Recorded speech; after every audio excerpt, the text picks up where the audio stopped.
ברוכים הבאים לכולל Baruch A'Havat Israel. Welcome everyone to KOLLEL Baruch A'Havat Israel. Today's class is the second class in our new series on Chok Le'Israel. Be'ezrat Hashem will be continuing to do this class every week. My name is Jacob Schwartz, and I'd first off like to dedicate this class in the memory of my father and my teacher, Yitzchak Daniel ben Moshe Zev. Began Eden yeh menuchato. Amen. Along with all of the deceased people of Am Yisrael and the Iloni Nishmat, Violetta Bat Dorah, Ve'inav Bat Dorah, may their nishimat have an aliyah to the heights of Gan Eden, and also in honor of the Refuah Shelemah of all the sick people of Am Yisrael, may they have a speedy recovery, and especially the Refuah Shelemah of Violetta Bat Dorah, may she have a speedy Refuah Shelemah. Amen. Please everybody, make sure to share this class on your social media, show it to your friends in whatever way is best for you, and make sure to pay a visit to our website, neshatorah.org. That's neshatorah.org. So, a quick little reminder of what Chok Le'Israel is. This sefer that we're studying today, Chok Le'Israel, has, for every day of the week, a compilation of Torah sources, of the oral Torah and the written Torah. We start off with a piece of Chumash, a piece of Nevi'im, and a piece of Ketuvim. That's a piece of the 5 books of Moses, a piece of the prophets, and a piece from the writings, which usually are consisting of the Psalms, the Proverbs, the Megillot, and a few other things such as the book of Eov. So we do a little piece from each of those 3 written Torah sources every day, and then we move on to the Mishnah, the Gemara, a piece of Zohar, a piece of ethical teachings, which we call Musar, and a piece of practical law, or halakha, which we call halakha. So, let's go ahead and start off with the Chumash for Parshat CHUKAT, this week's Parsha. Pasuk Chaf Bet, Parshat CHUKAT. I believe this is from the second aliyah. וכל אשר ייגע בו הטמא יטמא, והנפש הנוגעת תטמא עד הערב, וכל יקבע מסב יהיה מסב, ונשדי יקבע מסב עד רמשה. And whatever the defiled one touches shall become impure, and anyone touching him shall be impure until evening. ויבואו בני ישראל כל העדה מתברצים בחודש הראשון, וישב העם בקדש ותמות שם, מרים ותיקבר שם. ועטו בני ישראל כל כניסתה למדרת עצין, ויחד קדמה ותבמה ברכם ומיתת תמן מרים והתקברה תמן. ולא היה מים לעדה, ויקהלו על משה ועל אהרון, ולהבם היה לכניסתה, וכנשו על משה ועל אהרון. The entire congregation of the children of Israel came to the desert of Tzin in the first month, and the people settled in Kadesh. Miriam died there and was buried there. And there was no water for the congregation, so they assembled against Moshe and Aaron. וירב העם עם משה, ויאמרו לאמור, ולא ולו גבנו בגבע אחינו לפני אדוני. ונשא מים משה ואמרו למימה ולבהדמינה במות עדי הכנה קדם אדוני. And the people quarreled with Moshe, and they spoke, saying, if only we had died with the death of our brothers before the Lord. So what are they referring to, this death of their brothers? You know, some commentaries say that they're referring to the recent events in Parshat Korach, where the, rebellion of Korach was destroyed. So they're actually having this rebellious idea, saying that if only we had died with Korach. Obviously that was a very ignominious death. It was not a good, reason to die. It was, because they were rebelling against Moshe and Hashem. So they're definitely saying something pretty disrespectful to Moshe right now in the Parsha. ולמה הבאתם כהן אדוני אל המדבר הזה, למות שם אנחנו ובעירנו, ולמעיל תוניה כי על אדוני למדבר דין למטמן אנחנו ובעירנה. And why have you brought the assembly of the Lord to this desert, so that we and our cattle should die there? So As those of us who were with us last week may remember, the piece of our Chumash that we read every day is very short. That was just a few verses from the Chumash. But what we're going to do is we're going to read that piece again, just the English verses, or the Hebrew verses, because what we just read was a combination of Hebrew verses and Aramaic verses.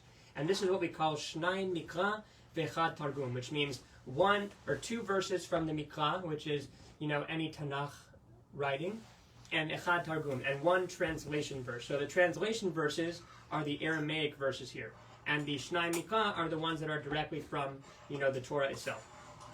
So we're going to read just the Mikra again, so that we have Shnai Mikra. This one I'll do in the Ashkenazi Tamim, or the, sounds for the Ashkenazi reading. Whenever I do Shnai Mikra, in order to keep myself up to date and practiced with both of the styles, I read first in the Moroccan Tamim, and then I do the Ashkenazi Tamim. So this is the Shnai Mikra for today's Chumash. בכל אשר יגבו הטמא יטמא, והנפש הנוגעת תטמא עד הערב.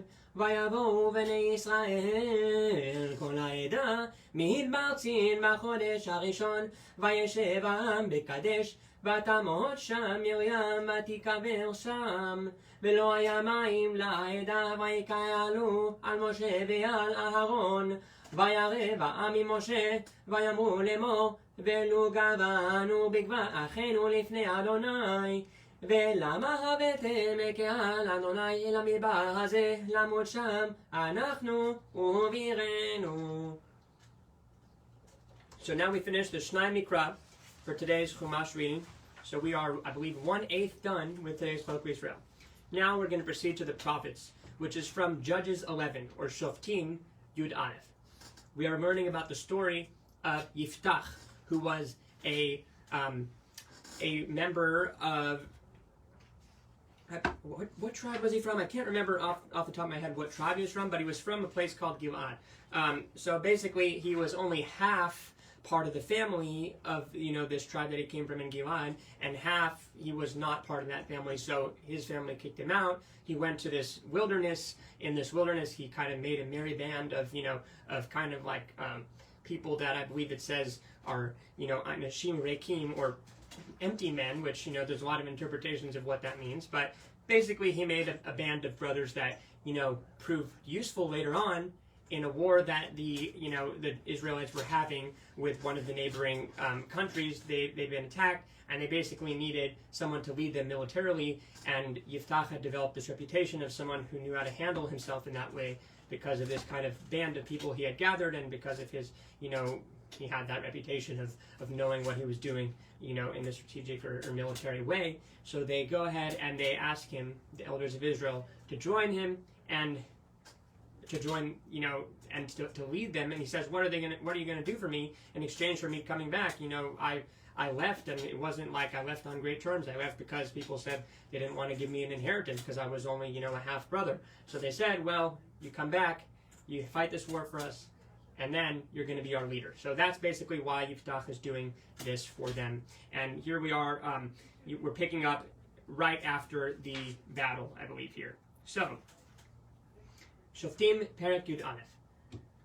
וירשו את כל גבול האמורי, מארנון ועד היבוק, ומן המדבר ועד הירדן, וריתו את כל תחום אמורה, מארנונה ועד יופקה, ומן מדרה ועד ירדנה. And they possessed all the border of the Amorites, from the Arnon up to the Yabok, and from the wilderness up to the Jordan, or the Yarden. ואתה אדוני אלוהי ישראל, הוריש את האמורי מפני עמו ישראל, ואתה תירשנו. וכאל אדוני אלוהי ישראל, תאריך יד אמורה מן קרבני ישראל, ואת מדמה למחתה. And now the Lord, the God of Israel, has driven out the Amorites from before his people Israel, and you want to possess it? I just thought of an idea. What I'm going to do to show you guys what is Mikra, or the Hebrew, and what is Targum, just in case anybody's not actually following along in a Chok Le'Israel themselves, I'm going to hold up one finger when I'm doing the Mikra, and I'm going to hold up two fingers when I'm doing the Targum. So we'll proceed with this piece of Nevi'im, as I just mentioned.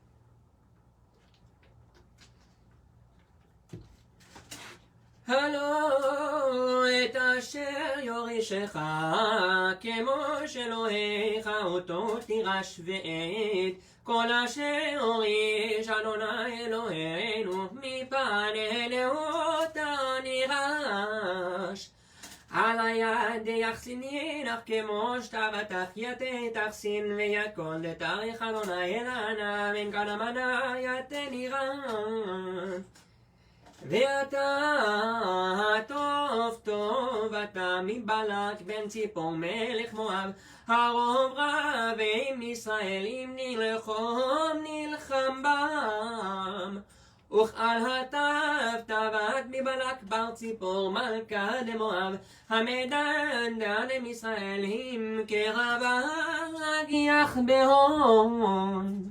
So the translation in the last two verses: is it not that which Kamosh, your God, gives you to possess, that you may possess, and all that which the Lord our God has driven out from before us, that we shall possess? And now, are you any better than Balak, the son of Zippor, king of Moab? Did he ever strive with Israel, or did he ever fight against them? Verse 26, Chapa.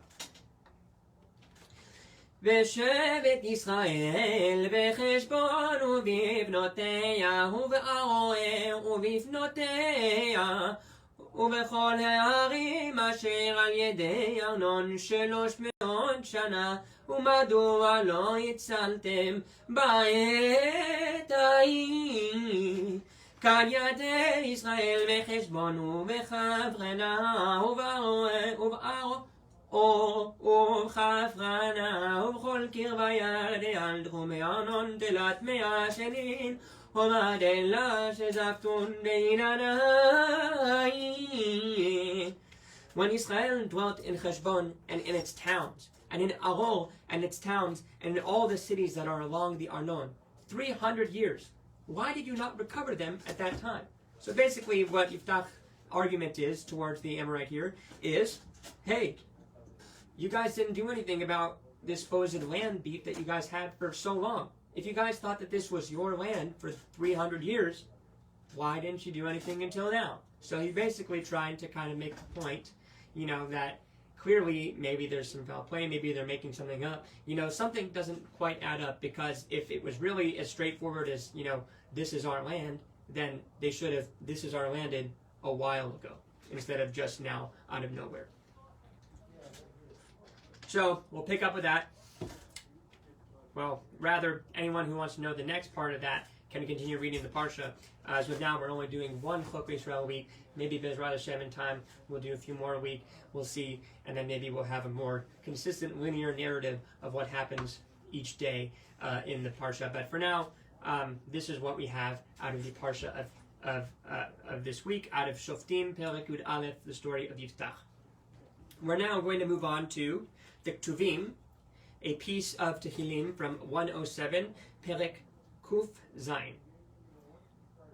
So, Kuf Zayin, Pasuk Tet Zayin.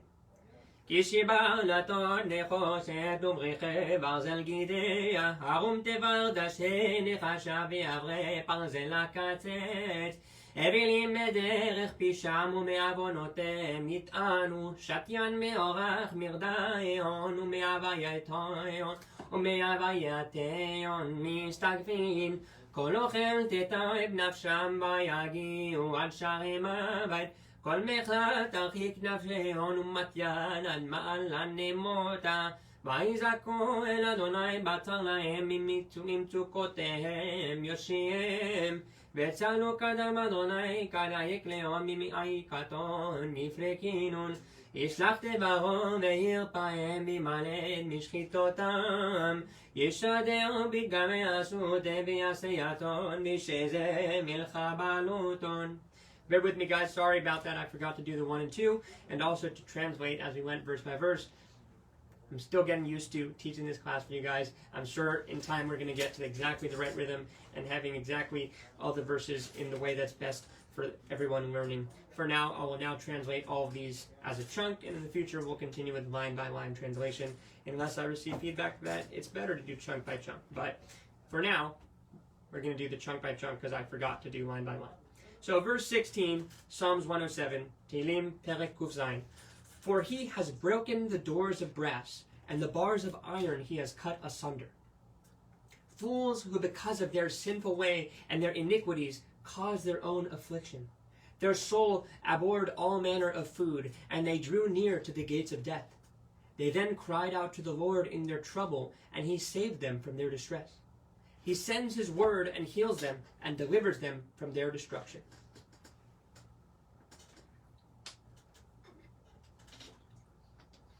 So we have a theme here, the theme that's common in Tehillim. It's talking about people causing their own destruction. If you read a lot of Tehillim, a lot of what you'll see is this theme extends through a lot of the Tehillim. It talks a lot about Rashayim, or otherwise, people who just end up causing their own destruction through various things, various bad choices, their sinful way. Usually it has something to do with turning away from Hashem and His Torah. These things end up causing a direct punishment, not just in the world to come, but even in this world. They reap what they sow in that negative behavior. Their souls abhorred all manner of food. They drew near to the gates of death. These things happen right now to those who are not following, the right path for themselves and for the Torah.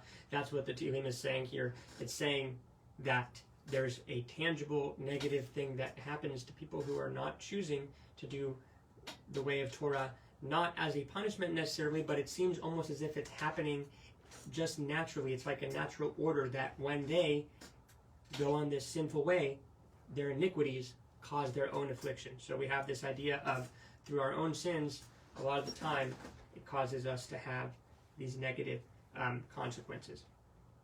Reward and punishment, one of the themes of the Torah, one of the 13 principles of faith. Hashem manish l'chaim umsalem sachar tov l'tzadikim. Hashem punishes the wicked and gives a good reward to the tzadikim, to the righteous. So there we go, Psalms 107. We're now moving on to Mishnah. We are about 1/3 of the way done with the Chok Le'Israel because it is weighed a little more heavily in the favor of the oral Torah. We are now proceeding to Mishnah Chulin chapter 12.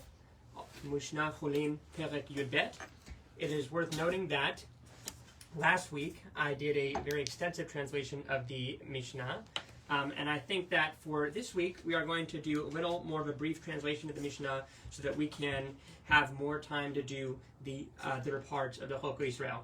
After all, I'm not an expert in Mishnah, as I'll always state. I'm not a posek. I don't make halachot. I'm only trying my best to read these Mishnayot and translate them for us here, really following the translations in front of me as closely as possible so as not to, God forbid, deviate and create my own incorrect translation.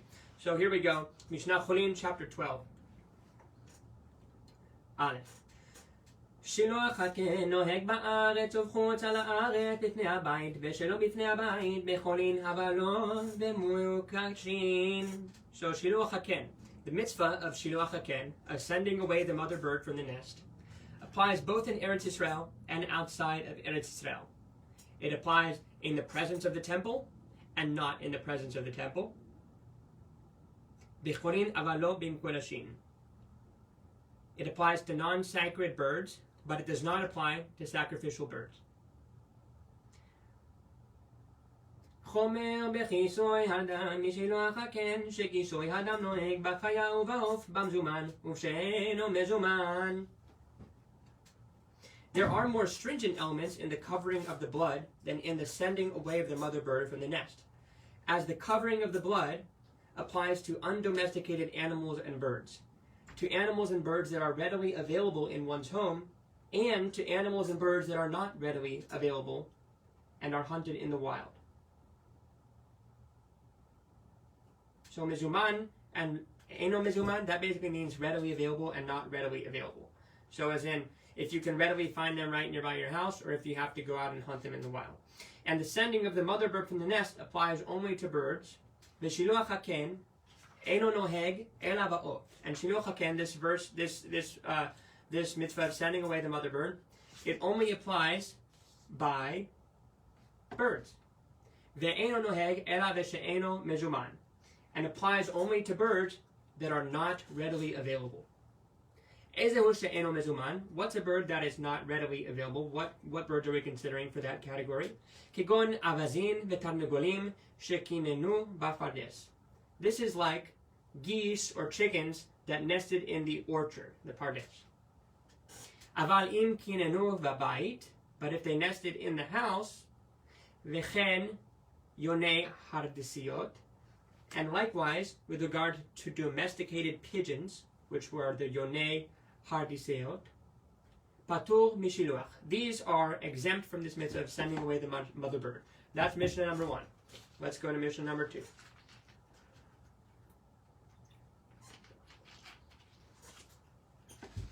Of tameh patur mil shaleach, an impure, or rather a non-kosher bird. See, that's I started to translate that one without the translation next to me for a second, and that's how fast it can accidentally say the wrong thing. So it's not that it's an impure bird, it's a non-kosher bird. These are slightly different things from what I'm understanding here, and I don't know exactly how or why that is, but it's safe to say that a non-kosher bird is impure for at least sacrificial purposes. We know that all non-kosher animals are impure for sacrificial purposes. So that could be the connection here.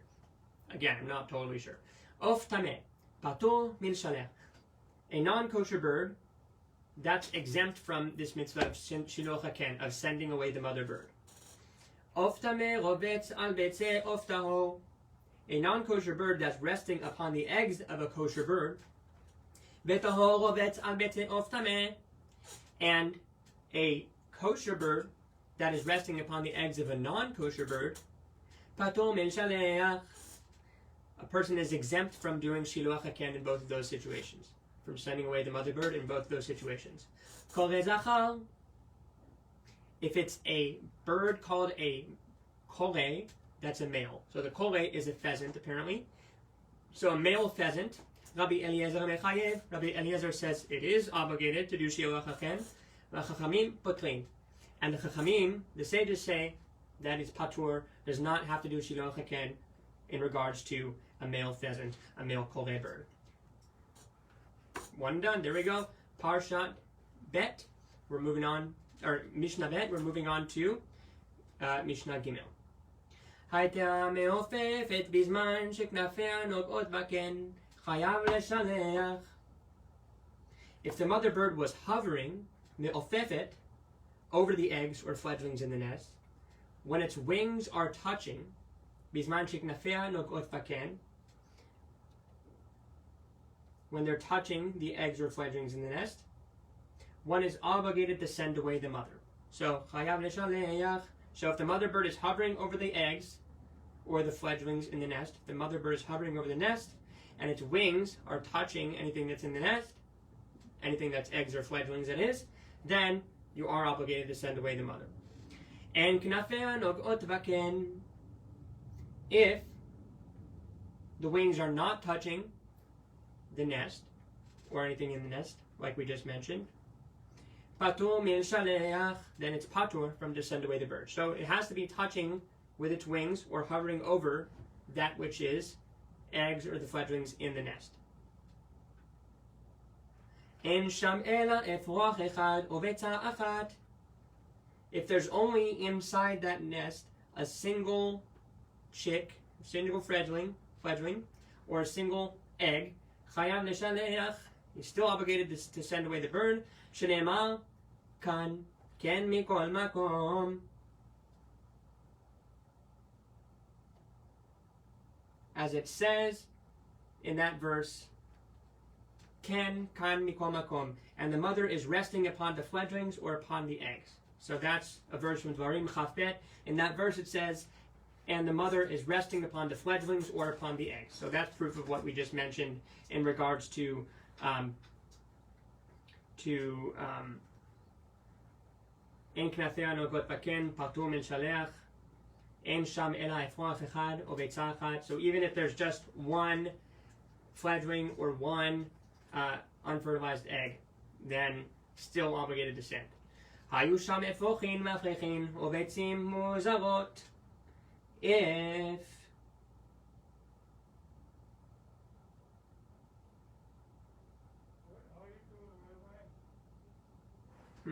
trying to figure out what this little verse here says. So, היו שם אפרוחים. Oh.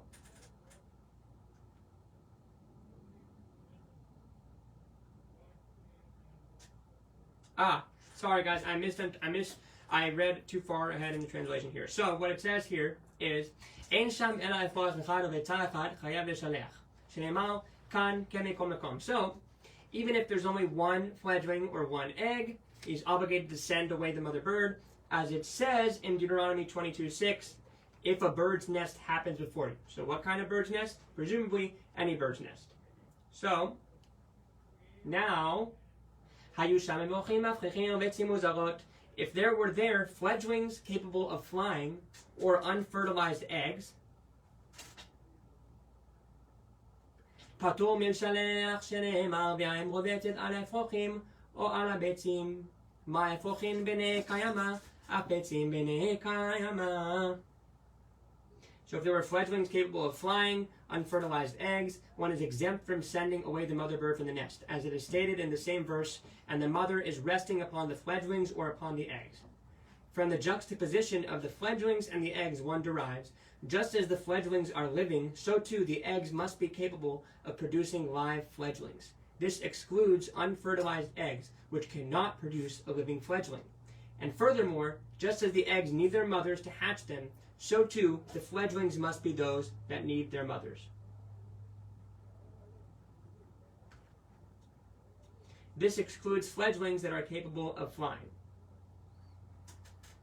הביצים בני קיימא יצאו מוזרות, ומהביצים צריכים לאימן, אף האפרוחים צריכים לאימן, יצאו מפריחין, שלחה וחזרה, אפילו 4 ו5 פעמים, חייב. So, if one sent away the mother bird and it returns to rest on the eggs, even if it returned 4 or 5 times, one is obligated to send it away again. As it is stated, you shall send the mother. Shalech tishalach. Deuteronomy 22:7, Devarim 22:7.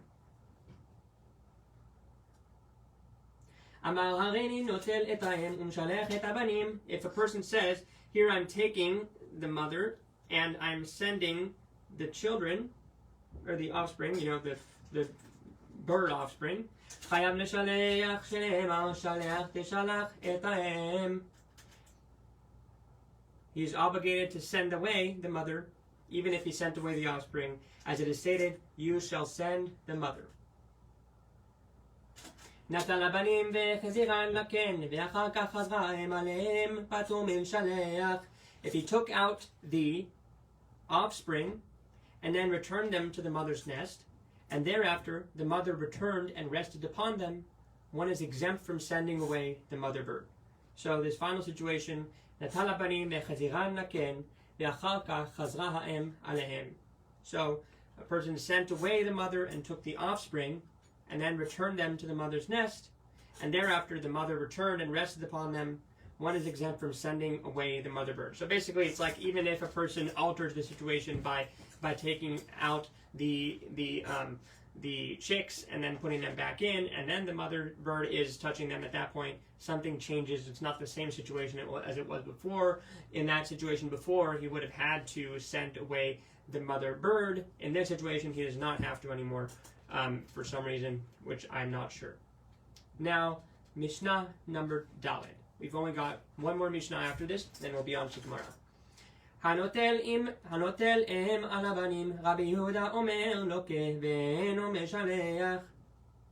So, if a person takes a mother bird with its fledglings, which is prohibited, Rabbi Yehuda says he is flogged or whipped for taking the mother bird, and he does not send away the mother.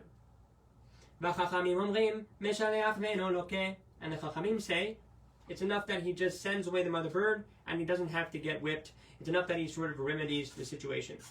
This is the principle. So this is the underlying halachic principle. with regard to any prohibition that entails a commandment to arise and perform a mitzvah, one is not flogged for its violation. So it's different than a regular prohibition, which is just passive. You could avoid doing certain prohibitions by just not doing anything. This prohibition, it's against doing something that you would need to do an extra action to do. So you have to do an extra action in order to send the mother bird away. So that's why you're not whipped for it, because it required you to do an extra action to avoid violating the prohibition, as opposed to certain stuff like don't kill or don't steal, where all you have to do is just not do that. So this is a different kind of negative prohibition.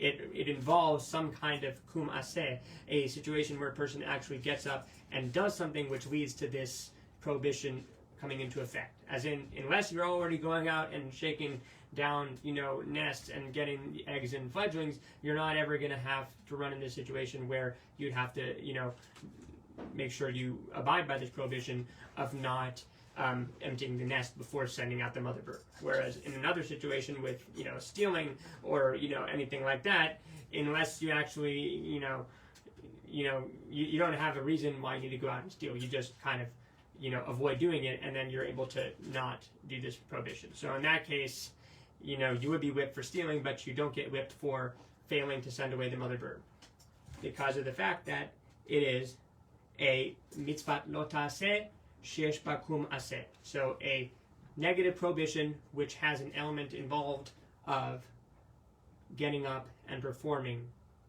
the mitzvah related to it. Right? One more Mishnah here.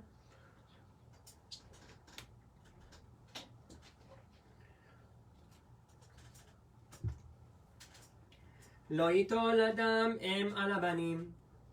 A person may not take the mother bird with the offspring. Afilu letaher et hamtzorah, even if he's using that for the purposes of purifying the leper. The leper purification ritual involves a bird, so even if you're doing it for the sake of this mitzvah of purifying a leper, you still cannot, violate this prohibition of shiloh haken. You have to actually send the mother bird away, even in that situation. You can't take the shortcut of not sending it away, because you're doing a mitzvah. Uma im mitzvah kala shehi che'isar. In regard to a mitzvah whose performance is simple, as it entails a loss of no more than an isar, i.e. the value of the mother bird is worth an isar. So, as long as in a certain situation where you're performing a mitzvah where you wouldn't be losing more than the value of the mother bird by performing that shiloh haken. אמרה התורה דברים כ"ב למען ייטב לך וארכת ימים קל וחומר על מצוות חמורות שבתורה. The Torah says that it may be well with you and that you may prolong your days. So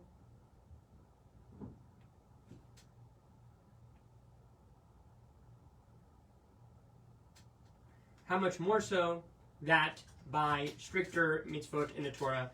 Again, sometimes I struggle with Mishnah. This specific Mishnah, in this last one here, I'm struggling a little bit with understanding it. Mishnah Cholin 12 equals 5.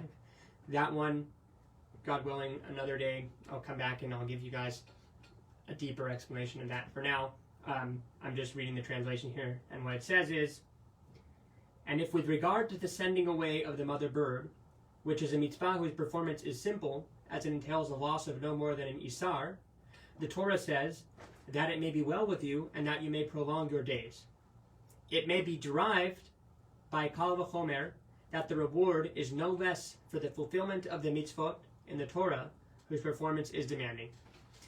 I'm not the most logical thinker of all that. I'm more of like an agadata kind of guy, as they say. So, God willing, we're about to get into some agadata right now here in today's piece of Gemara from Masechet Chulin, Daf Kuf Mem Bet, Chulin 142a.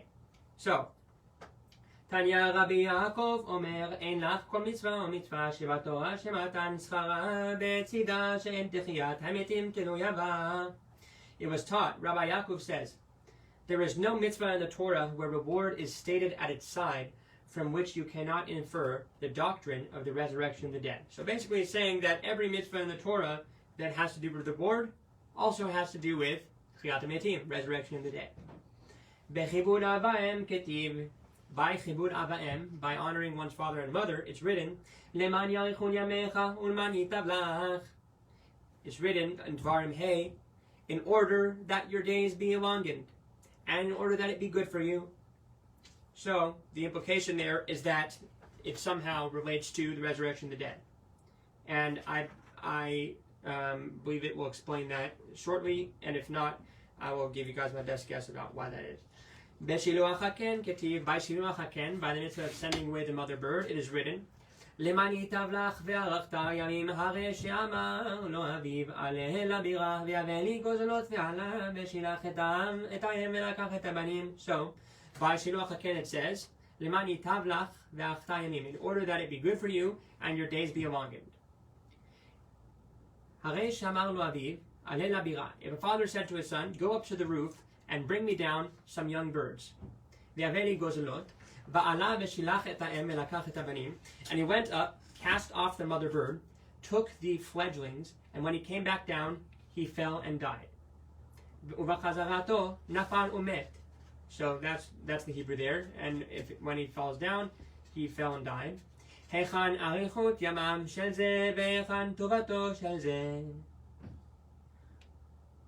אלא למען יאריכון ימיך בעולם שכולו ארוך ולמען ייטב לך בעולם שכולו טוב. So now we're going to understand why those two verses had a reference to the resurrection of the dead. The reason why is, now, where are the prolonged days of this one, and where is the good for this one? So, our theoretical situation is, a young boy falls when the father, following his commandment of his father to go and do shiluach haken and shoo away a mother bird on the roof. So, in his falling and dying, it seems on the surface level to be violating two different verses that we just learned, which both said that you'll have long life. So, one of those verses was about honoring mother and father. One of those verses was about shiluach haken, sending away the mother bird. So, how is it that this young boy followed both of these commandments for which it promises long life, but he still fell and died? Rather, that you will extend your days, leman yarichun yamim, that means extend your days in the world that is completely long, aka the world to come, and that it may be good for you, leman yitav lach, in the world that is entirely good. So those verses are now interpreted as being related to the world that is completely long and the world that's entirely good, aka euphemisms for the world to come, the next world. So, but perhaps the verse means that such a thing cannot happen. So we have a challenge here. Perhaps the verse means that such a thing cannot happen. As in, perhaps the verse means that that theoretical situation where the father sending the kid up, the kid goes up to send the bird away and falls and dies, maybe the challenge is that verses are saying that that's not a possible situation. The theoretical that they just offered, perhaps it's not an actual possibility. Maybe that's what it means. Well, what do we say to that?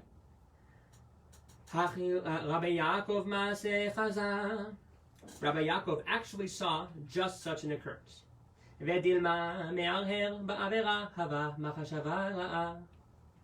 But perhaps that person had a sinful thought in mind. Maybe we're giving this explanation. Maybe in that situation where Rabbi Yaakov saw this happen, the person fall and die, the child. Maybe in that situation, that person had a sinful thought in their mind, and that sinful thought was actually what caused this negative calamity to happen.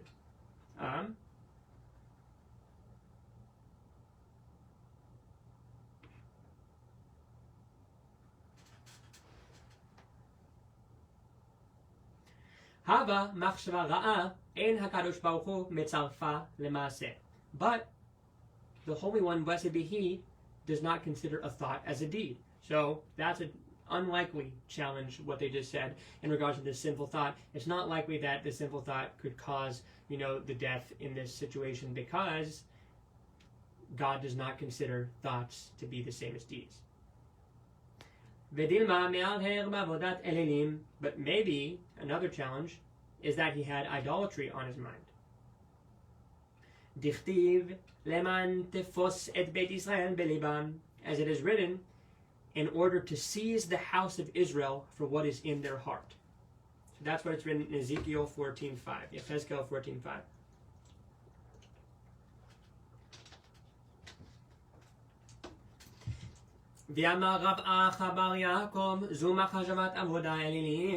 And we know that Rabbi Acha Bar Yaakov said that the verse we just read refers to thoughts of idolatry. Which verse? In order to seize the house of Israel for what is in their heart.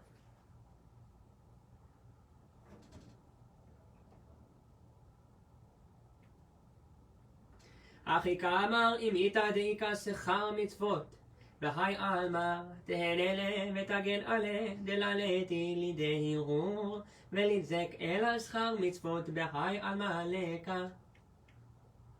This is what Rabbi Yaakov meant to say. If there was a reward for mitzvot in this world, then it should have stood him in good stead and guarded him from such thoughts, so that he would not get hurt. We must therefore say that there is no reward for mitzvot in this world. That's what the Talmud is saying here so far. והאמר רבי אלעזר שלוחי מצווה אינן נזיקים. But Rabbi Elazar said that those engaged in the performance of a mitzvah do not come to harm. So we do have evidence that there is a reward in this world, at least in terms of being protected from hurt when performing a mitzvah. בחזרתם שאני. When they return, it's different. That's what the answer is. When they're going to do the mitzvah is one thing, but the kid was coming down the ladder when he fell. So when they're returning from the mitzvah, that doesn't necessarily protect you. והאמר רבי אלעזר שלוחי מצווה אינן. ואמר רבי אלעזר שלוחי מצווה אינן נזיקים לא בהליכתן ולא בחזרתן. But Rabbi Elazar said that those engaged in the performance of a mitzvah do not come to harm, either on the way to its performance or upon returning. So we actually have specifically Rabbi Elazar saying not just that they are safe when performing a mitzvah on the way, but also that they're safe when they're on the way and when they're coming back. So that previous challenge is nullified. Sulam ra'ua hava ומקום דקביעה הזקה שאני דכתיב ואומר שמואל איך אלך ושמה שאול והרגני. But it must have been a broken ladder. So that's possible that because the ladder was broken, it could answer our problem here. Because that injury was likely since the ladder was broken. And where injury is likely, it is different. As it is written, and Shmuel said, how can I go? If Shaul will hear, he will kill me. Shmuel 16:2. Clearly, there's a precedent from this verse in Shmuel that when it's so likely that harm will come from doing a specific action, well, even if you're doing a mitzvah in that area where that harm is likely to come, it's still not something you can rely on that you're going to be protected. So, in a case of overwhelming danger, impending danger, or actual danger specifically on that thing, such as when you're climbing a broken ladder, there's only so much that the protection of mitzvah can protect you. When you're on a broken ladder where it's for sure basically guaranteed that you're going to come to harm, it's not going to work in that situation. That's what it's saying here. Amar Rabbi Yosef, Rabbi Yosef said, Ilmale darshe achar le'ai kira ki Rabbi Yaakov bar tarte lo chata meichaza ikada amari ki hai maasechaza. Rabbi Yosef said, had Acher, the teacher of Rabbi Meir, also we know that this is a rabbi named Rabbi Elisha ben Avuya, but they call him Acher because he, was a heretic. He turned away from Torah and mitzvot and went the opposite direction. So now he's always referred to as Acher in the Talmud. So, had Acher interpreted this verse as did Rabbi Yaakov, the son of his daughter, he would not have sinned. So we have this interpretation from Rabbi Yaakov that it's a metaphorical reward in the world to come. That's what it's saying. Basically, we have a tradition that Acher, or Rabbi Elisha ben Avuya, he saw the kid falling from the roof after doing these mitzvot, which promised a long life. So that weakened or canceled out his faith in Hashem. So maybe the Talmud is saying, if Acher had seen this interpretation from his very own not his grandson, but his son-in-law, if he had seen this interpretation from his son-in-law, that it was metaphorical regarding the world to come, well, maybe he wouldn't have turned away from Torah because of what he saw. Now,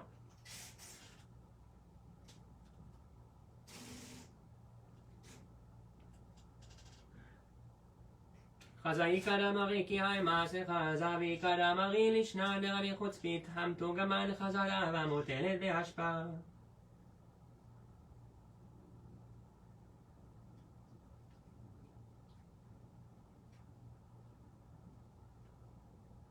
So, what did he see? That's the question of the Gemara now. What did Rabbi Elisha ben Avuya see that made him lose his faith?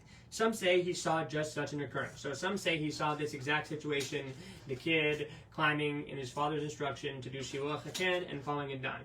Others say he saw the tongue of Rabbi Chutzpit, the interpreter. So one of the 10 martyrs named Rabbi Chutzpit, the interpreter, lying in a garbage dump.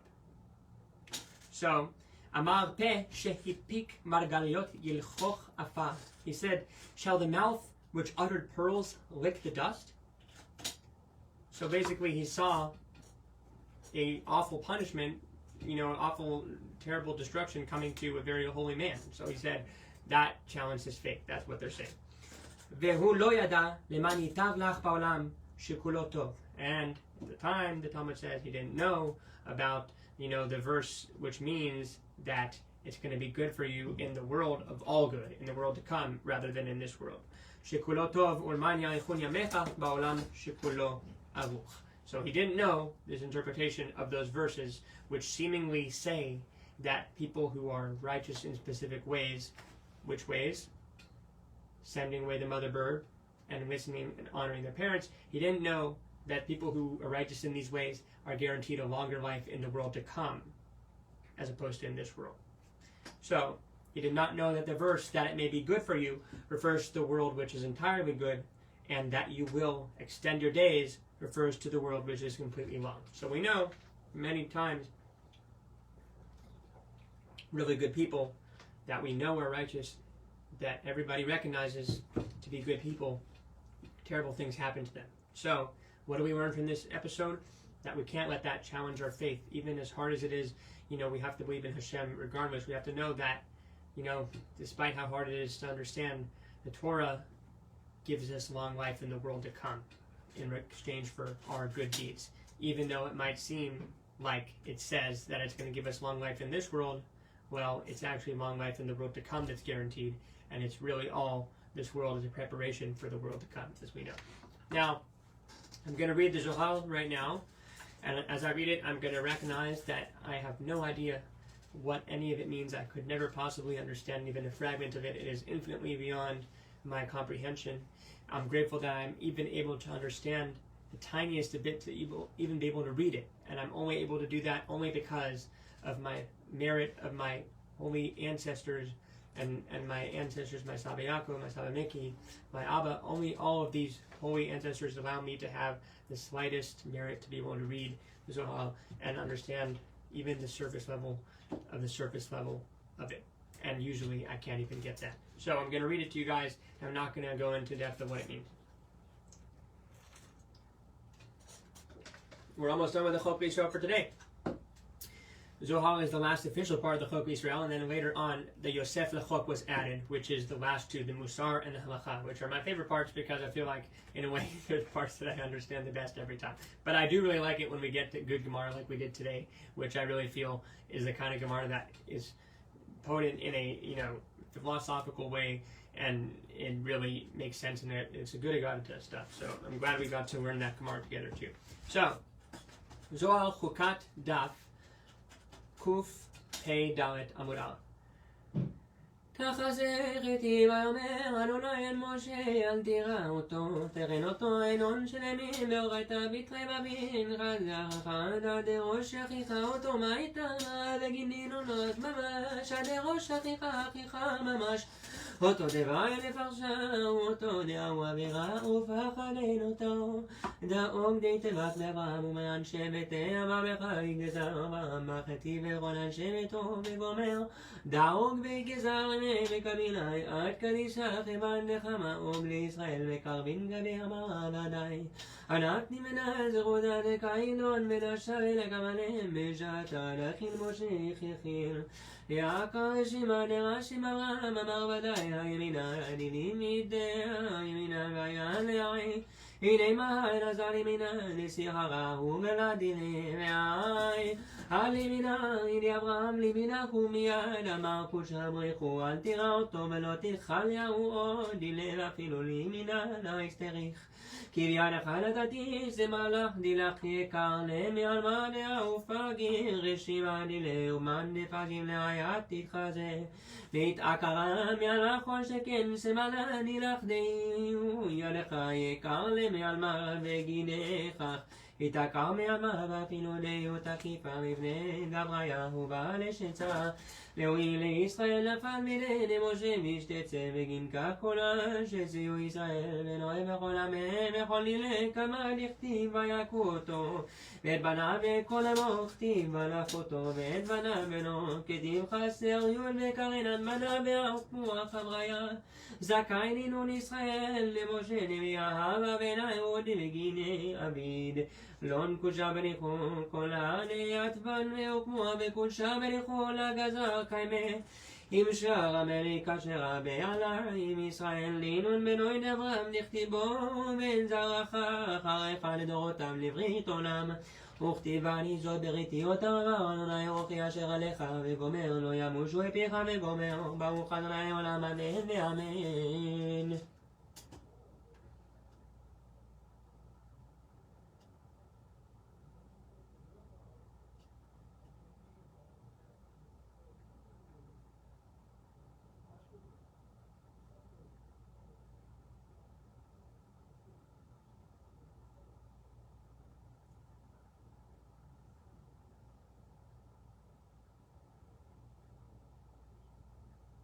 So this Zohar, I'm not going to go in depth about what it's saying. It seems at least to be recounting in part a certain story with Og, one of the kings of the Bashan, who is going to be mentioned in, I believe, if it's not this week Parsha, it's shortly in the next Parsha, or maybe it was the Parsha before. One way or another, Og and Sichon are two giants that the Jewish people kill at some point during the book of Bamidbar, and basically this is an additional little story about them, which is interesting, but it's not a story that I'm familiar with well enough that I will go in depth about it right now. It has to do with Abraham and Sichon and Og. Now, Yosef Lachok. Here we go, we're going to do the Musar right now, and it's from Sefer Chasidim, 107 to 109. This is our second to last portion of the Chok Le'Israel. Misifrei Chasidim, Siman Kuf Zayin, Kuf Chet, Kuf Tet. כל המונע ספר תורה מלהכניס לתוך ארון הקודש כגון הכובל בבית הכנסת לפני ההיכל וכן רוצה להכריח ולדחוק את הקהל שיעלו חפצו והטובים אומרים שלא כדין אתה עושה עתידת תורה שתצעק ותכריז על נשמתו איש פלוני אל יבוא למקום פלוני ושלום. So it's saying one who prevents a Torah scroll from being placed into the holy ark. For example, one who stands before the ark in a synagogue to make a public complaint, or someone who wants to compel the community to do as he wishes, preventing the Torah from being returned until he is heard. And the leaders of the community tell him, what you are seeking and doing is unjustified. And then, in the future, the Torah will cry out and announce against this soul, let so-and-so not come to his place in peace. ואם מעכב את התפילה והטובים אומרים שלא כדין ואינו שומע עליהם להטיל לבוא מפללים ומשתחווים ולא יזכה להיות עמהם האומר לחברו תושיט לי ספר ייקחנו בימינו ולא בשמאלו לפי שהתורה ניתנה בימין שנאמר ממנו עת דת דמו. So, if a person prevents the prayer service from continuing and the leaders tell him that he is unjustified but he does not listen to them, then in the future people will pray and bow down to God, but he will not merit to be among them. If someone asks another person to hand him a holy book, he should take it with his right hand, not with his left, because the Torah was given with the right. As it states, from his right hand a fiery wall for them. Deuteronomy 33:2. Varim Lamed Gimel Bet. So, that is from Sefer Chassidim. It's not actually halakha, but it is interesting. It might be, based in halakha, but that is not a halachic text. It's a musar text, so it's giving ethical advice on how to behave. So it's basically saying don't do these things because it's, unethical. We don't want to accept the Torah or any Torah book with our left hand because it's, the right hand is the hand of strength. We want to make sure we take it with our right hand. We don't want to hold up the service or the Torah being put back for our own gain. That's, bad. So now halakha, this is our last part of the Chok Le'Israel for today. The Rambam, Laws of the Red Cow, chapter 1, is perfect. And that's part of what I love about the Chok Le'Israel is that it actually set up so that for that week's Parsha, the various pieces are very often related to that week's Parsha. So this piece of Rambam is directly about the golden calf. Or not the golden calf, God forbid, the red calf. So, Aleph. כל העוסקים בפרה מחילה ועד סוף שהיו טבולי יום כשרים למעשה הפרה ולקדש עולה זאת מהפרה ואף על פי שעדיין לא הרים שמשן שזה שנאמר בכל הפרשה איש טהור הוא הטהור למעשר שני אף על פי שאינו טהור לתרומה עד שירים שמשו הרי זה טהור לפרה. All who prepared the red cow from the beginning until the end, who were tvulei yom, one who was immersed in the mikvah but must wait until nightfall to become totally pure. All these people are fit to perform any part of the preparation process of the red cow, mixing the ash into water or sprinkling the water onto the defiled, the water that we make from the red cow ash, even though night has not yet fallen to complete his own purification. For the phrase, a pure man, that is used throughout the section of the Torah describing the process of the red cow, means someone who is pure for the purpose of eating the second tithe. Even though he will not be pure for the purpose of eating turma until nightfall, he is pure for the purpose of preparing the red cow. So basically we understand that there's a certain qualification for preparing red cow to be used for purifying others. The person cannot be impure to the degree where they can't eat the second tithe. But if they are only impure to the point where they can't receive truma, then that's okay.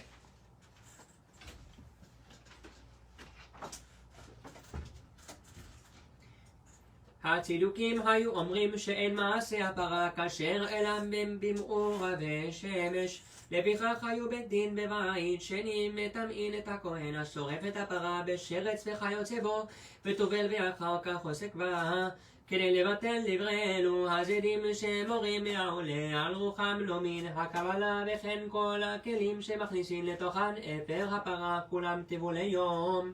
So the second of the three laws here, the Tzdukim or the Sadducees used to say that the red cow could only be prepared by those whose purification had already been completed with the coming of nightfall. For this reason, the court, at the time of the second temple, would order the priest who burned the cow to defile himself through contact with an impure creature or the like, immerse himself, and then prepare the cow before nightfall, in order to negate the words of those sinners, for they taught according to their own whims rather than according to the received tradition. So, too, the vessels into which the ashes of the cow were placed, all were defiled and immersed, and had the status of tivul yom.